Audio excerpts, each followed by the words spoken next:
শীতকালে পায়েস খাওয়ার মজাই আলাদা, আর সেটা যদি হয় এই রকম ক্ষীরের একটু গোল্লাগুল্লি দিয়ে। হ্যালো বন্ধুরা, সম্পাস ক্রিয়েশনে আপনাদের সকলকে স্বাগত। আজকে একদম নতুন ধরনের একটা পায়েস তৈরি করব।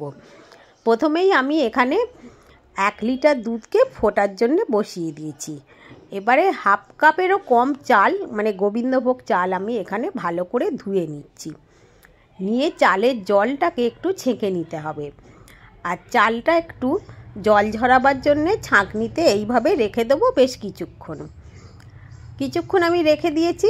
এরপর জল ঝরে গেলে বাটিতে চালটা ঢেলে দেবো। দিয়ে আমি এখানে একটু ঘি নিয়েছি, ঘিটা চালের মধ্যে খুব ভালো করে মাখিয়ে নেব। দুধ এখন ফুটে গিয়েছে, আর ঘি মাখানো চালটা আমি এখানে দুধের মধ্যে দিয়ে দেবো। তো এখন সমস্ত চালটা এতে দিয়ে দিলাম। এবার ঘিটাও ওপরে ভেসে উঠেছে। তো এবারে ভালো করে একটু নেড়ে দিতে হবে যাতে চালটা দলা পাকিয়ে না যায়। গ্যাসটা এখন আমি একদম লোতে করে দিয়েছি। এবার আস্তে আস্তে করে এই পায়েসটা চালটা সিদ্ধ হয়ে যাবে। এখন আমি এখানে নিয়েছি খোয়া ক্ষীর। এটা আমুলের খোয়া ক্ষীর। একটু হাত দিলে একটু করলেই এটা ভেঙে যাবে। দেখুন, এটাকে আমি এখন হাত দিয়ে একটু ভেঙে নিচ্ছি। গুঁড়ো হয়ে যায় এটা সঙ্গে সঙ্গে, বেশি ভাঙতে দরকার হয় না। তারপরে এতে মিশিয়ে দেবো আমি সুজি। 3 চামচ সুজি দিয়েছি, চায়ের চামচে 3 চামচ সুজি, আর এখানে আমি 200 গ্রাম খোয়া ক্ষীর নিয়েছি। এবার 3 চামচ এখানে দিয়ে দিলাম সুজি, আর চিনিও দেবো এখানে চায়ের চামচে 3 চামচ। এখানে গুঁড়ো চিনিও ব্যবহার করতে পারেন, আর এমনি চিনিও, যা হোক, যে যার যেটা আছে সেটাই করা যাবে। দুধ দিয়ে এটাকে ভালো করে মেখে নিতে হবে। আস্তে আস্তে করে এখানে দুধ দিয়ে এটাকে একদম পাতলা করা চলবে না, একেবারে ভালো করে আমি এটা মেখে নিচ্ছি। তো এখন কিছুক্ষণ আমি এইভাবে এটাকে রেখে দিয়েছি, কারণ এটা চিনি, সুজি, ক্ষীর সব একসাথে যাতে মজে। কিছুক্ষণ পরে এটাকে এই মিশ্রণ থেকে একটু একটু করে নিয়ে এরম গোল গোল করে গোল্লা পাকিয়ে নিতে হবে। এই গোল্লাটা আপনারা যে নিজের ইচ্ছা অনুযায়ী পছন্দ মতো করতে পারেন। ছোটও করা যায়, বড়ও করা যায়, যার যেরকম ইচ্ছা।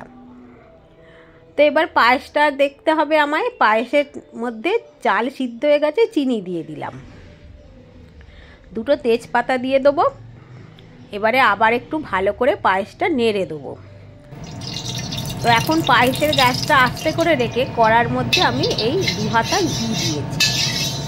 ঘিটা ভালো করে একটু গলে গেলে সেই যে ক্ষীরের মণ্ড থেকে গোল্লা পাকিয়েছি সেগুলো এই ঘিয়ের মধ্যে ভেজে নেব। একটু আস্তে আস্তে করে এটাকে উল্টাতে হবে, না হলে কিন্তু এটা ভেঙে যাবে। আর গ্যাসটা কিন্তু এখন একটু লোতে করেই এটা ভাজবো। আস্তে আস্তে সমস্ত এই ক্ষীরের বলগুলোকে এইভাবে ভেজে নিতে হবে। এটা খেতে অত্যন্ত সুস্বাদু হয়। বিশেষ করে এই ক্ষীরের বলগুলো এমনি খেতেও এত ভালো লাগে, আর পায়েসে দিয়েও খেতে খুব ভালো লাগবে। এখন দেখুন, এগুলো সব আস্তে আস্তে করে আমি ভেজে নিচ্ছি, সমস্ত ক্ষীরের বলগুলো।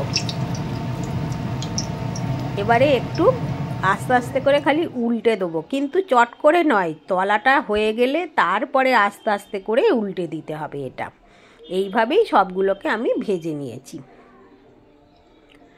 তো এখন আর ভাজা হয়ে গিয়েছে সব। এবার পায়েসের মধ্যে কিছুটা দিলাম কাজু বাদাম, এখানে কিশমিশও দেওয়া যাবে। তো আমার কিশমিশটা এখন আমি বাড়িতে নেই বলে দিতে পারলাম না। তো এবারে এটা ভালো করে নেড়ে দেবো। আর এই যে ক্ষীরের বলগুলো, এর পায়েস তো হয়ে গিয়েছে এতে, এবার সমস্ত ক্ষীরের বলগুলোকে দিয়ে দেবো। আর এটা একটু ফুটিয়ে নিতে হবে। অত্যন্ত সুস্বাদু খেতে হবে এটা। বন্ধুরা, আপনাদের যদি আমার এই রেসিপিটি ভালো লাগে, পছন্দ হয়, তাহলে অবশ্যই আমার চ্যানেলটিকে সাবস্ক্রাইব করার অনুরোধ করব। একটা লাইক আর কমেন্ট করে দিলে খুব ভালো লাগবে। বেল আইকনটা প্রেস করে রাখলে আমার আপলোড করা ভিডিও সমস্ত নোটিফিকেশান আপনারা পেয়ে যাবেন। এতে চাইলে নলেন গুঁড়ো দেয়া যাবে। দিয়ে পায়েস করে এভাবে ক্ষীরের বড়া দিয়ে তৈরি করে খেয়ে দেখবেন, সকলে খুবই ভালোবেসে খাবে। আজকের মতো বিদায়। সকলে ভালো থাকবেন। ধন্যবাদ।